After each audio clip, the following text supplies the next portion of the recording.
성경 본문을 통해서 육체의 가시라고 하는 단어를 보게 됩니다. 육체의 가시, 사도 바울에게 육체의 가시가 있었다고 하는 것이에요. 치료될 수 없는 어떤 고질병을 이 사도 바울이 가지고 있었는데, 그런데 중요한 것은 그 고질병이 오히려 하나님의 주시는 능력의 통로가 되었다. 참 이해하기 어려운 이와 같은 진리를 우리에게 제시하고 있습니다. 여러분, 이 가시라고 하는 단어는 성경 원어로 보면은 스칼롭스라고 하는데요, 그 뜻이 말뚝이라는 그런 뜻을 가지고 있어요. 말뚝. 과거에 전쟁을 하게 되면 적군 그리고 포로들을 죽일 때에 나무 토막을 날카롭게 만들어서 그것으로 찔러서 사람들을 죽이곤 했습니다. 기원전 722년에 북왕국 이스라엘이 아시리아에게 멸망당합니다. 그때 이 아시리아 제국은 아주 포악하기로 유명한 그런 군대였어요. 잔인하고 포악한데 그들이 그렇게 끔찍하게 이 나무로, 이 말뚝으로 날카롭게 만들어 찔러서 죽이니까 아시리아 군대가 쳐들어온다? 그럼 무조건 항복이에요. 왜냐하면 너무나 포악하고 잔인하니까. 그와 같은 고통을 당하기가 싫어서 그랬다고 하는 것입니다. 여러분, 이 날카로운 말뚝이 사람의 몸을 찌를 때 당하는 고통, 그런 고통이 자신에게 있다. 사도 바울은 그렇게 고백하는 것입니다. 여러분, 바울을 그처럼 고통스럽게 했던 이 육체의 가시는 무엇이었을까요? 학자들의 견해가 다양합니다. 로마 천주교 학자는 그것은 결혼을 하지 않는 남성이 가지는 성적 충동이라, 제어하기가 너무나 힘든, 견디기가 너무나 어려운, 그렇게 해석을 했어요. 그런가 하면은 위대한 성경의 스승인 존 칼빈은 이를 영적 유혹 또는 의심 이라는 내용으로 해석을 했어요. 그런가 하면 종교개혁의 기수였던 마르틴 루터는 복음 전하는 데에 당하는 반대와 박해, 끊임없이 이어지는 반대와 박해라고 해석을 했고, 또 어떤 학자는 안질, 즉 눈병이라 그렇게 해석하기도 했습니다. 그런데 오늘날 성경 해석에 있어서 가장 많이 받아들여지는 견해는 간질입니다. 여러분, 간질병 아시잖아요. 간질은 한 번 걸리면 치료가 불가능합니다. 물론 오늘 이 시대에는 많이 달라져서 약이 많이 좋아졌습니다만, 마가복음 9장에 어떤 아버지가 아픈 마음을 가지고 간질병에 걸린 아들을 데리고 예수께 나옵니다. 그의 말이 자신의 아들이 불 속에도 물 속에도 뛰어들고 아무데나 넘어지고 거품을 내뿜고 해서 감당할 수가 없다. 그러니 그 아버지의 마음이 얼마나 힘들고 어려울까요? 그런데 이 간질병과 연관하여 예수님 시대에 가지고 있는 사람들의 생각이 무엇이었는가 하면, 간질은 귀신이 옮기는 거다, 그렇게 여겼습니다. 그래서 간질을 들인 사람을 만나면 그 사람들이 두려웠어요. 가까이 하지를 아니했습니다. 간질 걸리게 한 귀신, 그 영이 나에게도 들어와서 나도 간질병이 걸리면 아니 되니까, 그래서 간질병 걸린 사람들이 가까이 오지 않도록 어떻게 했는가? 침을 뱉었어요. 침을 뱉어서 못 오게 했습니다. 왜 사도 바울이 이처럼 육체의 이 가시가 간질인가? 여러분, 갈라디아서 4장 14절에 어떤 그 근거를 우리가 볼 수 있는데요, 갈라디아서 4장 14절에 보면 이런 말씀이 있어요. 너희를 시험하는 것이 내 육체에 있으되 이것을 너희가 업신여기지도 아니하며 버리지도 아니하고 오직 나를 하나님의 천사와 같이 또는 그리스도 예수와 같이 영접하였도다. 이와 같은 사도 바울의 감사의 고백이 나오는데요, 여기에서 업신여기다, 업신여기지 아니하고, 그러는데 여기 업신여기다 라고 하는 이 뜻의 원어가 에조우데네 사테라고 하는데, 그 뜻이 뭐냐면 침을 뱉는다, 그런 뜻을 가지고 있어요. 침을 뱉는다, 업신여긴다. 여러분, 사도 바울이 안질이 있다고 한다면 여러분, 그에게 굳이 침을 뱉을 이유가 없죠. 그런데 그에게 간질이 있었기 때문에 이처럼 침을 뱉는 일을, 그런데 너희들은 하지 아니하고 나를 주가 보낸 천사처럼 영접하였도다. 이와 같은 내용을 통해서 이 사도 바울은 감사를 표현했고, 간질이 있음에도 불구하고 침을 뱉지 아니하고 업신 여기지 아니하고 천사처럼 영접하였음에 감사한 마음을 표현하고 있는 것입니다. 여러분, 한번 상상을 해보세요. 제가 이렇게 말씀을 전하다가 간질이 발작이 되어서, 그래서 말씀을 전하지 못하고 쓰러지게 된다고 한다면 여러분, 참 비참하고 끔찍하게 여기지 않겠습니까? 물론 사랑해 주시는 성도들, 가족들, 형제들은 안타까이 여기겠지만, 그러나 믿지 아니하는 자들 또한 저를 알지 못하는 자들 앞에서 이와 같은 모습은 치명적인 약점이 되고 말 것입니다. 아무리 큰 능력을 행한다고 해도 가까이 오려고 하지 않겠지요. 귀를 기울여 들으려고 하지 아니할 것입니다. 왜 내게 이런 고통이, 생각을 하는 이 사도 바울이 하나님께 묻는 거예요. 기도하는 거예요. 간절히 기도했습니다. 여러분, 상상해 보십시오. 남들의 병을 고치는 사도 바울입니다. 귀신을 쫓아낸 능력자 사도 바울입니다. 심지어는 설교를 듣다가 졸아서 난간에서 떨어져 죽은 이 유도고를 다시금 끌어안고 기도함으로 살려낸 사도 바울이에요. 그런데 정작 자신의 병은 고치지를 못했어요. 그 이유가 무엇이었을까요? 오늘 말씀을 통해서 우리가 발견하는 것입니다. 하나님께서 허락하시지 아니하시기 때문에. 그것이 정답인데요. 사도 바울은 7절에 뭐라고 말씀을 하고 있는가? 내 육체의 가시, 곧 사단의 사자를 내게 주셨다. 누가 주셨다는 거예요? 하나님께서 그에게 허락하셨다. 이와 같은 내용으로 고백하고 있습니다. 사단의 사자를 주셨다. 여러분, 하나님께서 이와 같은 일을 하십니까? 그러실 때가 있어요. 합력하여 선을 이루게 하시는 것인데, 예를 들어서 고난을 당한 당대의 의인 욥이 그 케이스가 아니겠습니까? 그런가 하면 예수 그리스도께서 사역을 시작하시기 전에 광야에 40일 동안 주야로 금식하실 때에, 여러분, 그 시험 받을 때에 하나님께서 사단에게 허락하셨기 때문에 예수에게 다가와 시험을 합니다. 육체의 가시를 주신 목적이 있었어요. 우리 7절에 있는 말씀을 함께 보기를 원하는데요.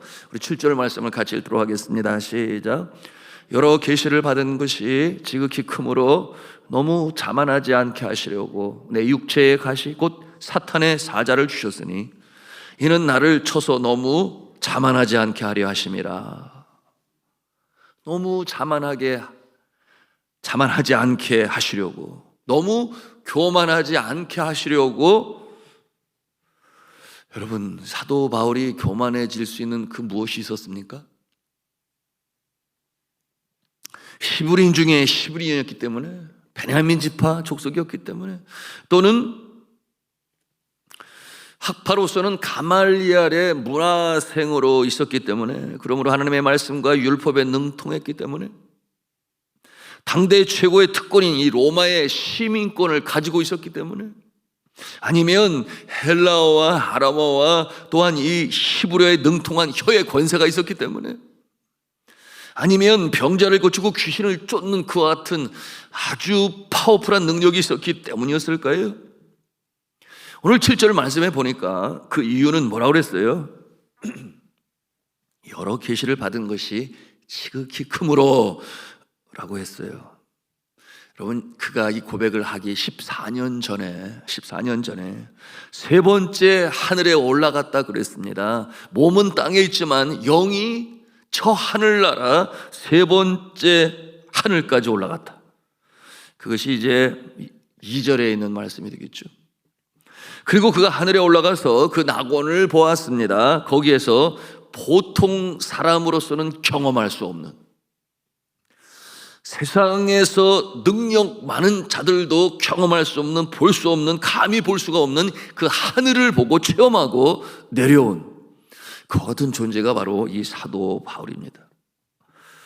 우리 4절 말씀을 함께 보기를 원하는데요, 같이 4절을 읽겠습니다. 시작. 그가 낙원으로 이끌려가서 말로 표현할 수 없는 말을 들었으니 사람이 가히 이르지 못할 말이로다. 사람이 가히 이르지 못할 말을 그가 가슴에 담게 되었고, 또한 말로 표현할 수 없는 말을 들었다. 이것은 굉장히 아주 특별한 하나님의 은총과 특권을 그는 경험했던 것입니다. 남들이 경험하지 못한 하늘나라, 천국, 낙원, 그곳에서의 계시, 그와 같은 것들로 인하여 행여나 교만하지 않을까. 육체의 가시를 고치지 않았다. 그것이 이제 오늘 성경을 통해서 우리가 배운 것이에요. 그러니까 앞서 열거한 이 바울의 신분과 능력들로 인해 이미 훌륭한데, 거기에다가 이 하늘까지 체험하고 경험한 신비한 경험까지 합세하니까 자만할 수밖에 없을 것이다. 그러다가 넘어질 수도 있을 것이다 하여 하나님께서는 그렇게 그 사도 바울의 가시를 고치지 아니하셨다. 이것이 이제 오늘 성경 말씀인 것입니다. 그러므로 이 사도 바울의 이 간절한 기도, 육체의 가시를 제거하고자 하는 이 기도의 응답이 고침이 아니라 고치지 않는 것이 곧 하나님의 응답이요 은혜다, 그렇게 말씀하고 있습니다. 그러므로 뭐라 그랬어요? 내 은혜가 내게 족하도다. 그것이 하나님의 음성이었습니다. 여러분, 이와 같은 상황에서 참 의기소침하지 않겠어요? 남들이 다 아는 것이에요. 사도 바울은 남들은 고치지만 정작 자기 자신을 고치지 못한다. 그 사람들이 다 보고 있는 거예요. 그것이 그를 늘 겸손한 종으로, 그것이 늘 겸손한 종으로 사역하게 하였다는 것입니다. 그럼 미국에서 성공한 이 한국 출신의 사람 중에 한 사람을 꼽으라고 한다면 여러분 잘 아시는 대로 강용호 박사님 꼽게 될 것입니다. 근데 이 강용호 박사님이 14살 때 친구들과 축구를 하다가 불의 사고를 축구공으로 맞아서 시력을 잃게 되었습니다. 실명이 되었어요. 그 당시에 이 시각 장애인의 위치라고 하는 것은 정말 비참했죠. 안마사 이외에 다른 일이 없었어요. 제가 안마사가 뭐 잘못됐다 그런 얘기는 아니고, 그러므로 이 어린 소녀는 참 그 마음에 좌절과 절망이 일었지만 그는 하나님을 믿는 소년이었습니다. 그러므로 자포자기하지 아니하고 맹학교에 들어가서 열심히 공부를 하고 마침내 연세대학교를 졸업하기에 이릅니다. 그리고 미국에 건너가서 갖은 고생 끝에 그처럼 큰 성공을 이루게 되었습니다. 그는 한국인으로서는 최초로 장애인 정책 차관보라고 하는 최고의 직에 오르게 됩니다. 물론 결혼도 했고 자녀 교육도 잘했어요. 그래서 두 아들 중에 하나는 하버드 의대에 들어가게 되었고, 또 다른 아들은 하버드 법대에 입학하는 주의 은혜도 입게 되었습니다. 이 강용호 씨의 간증을 보면 그의 첫 아들이 3살 때에 그런 일이 있었다 그랬어요.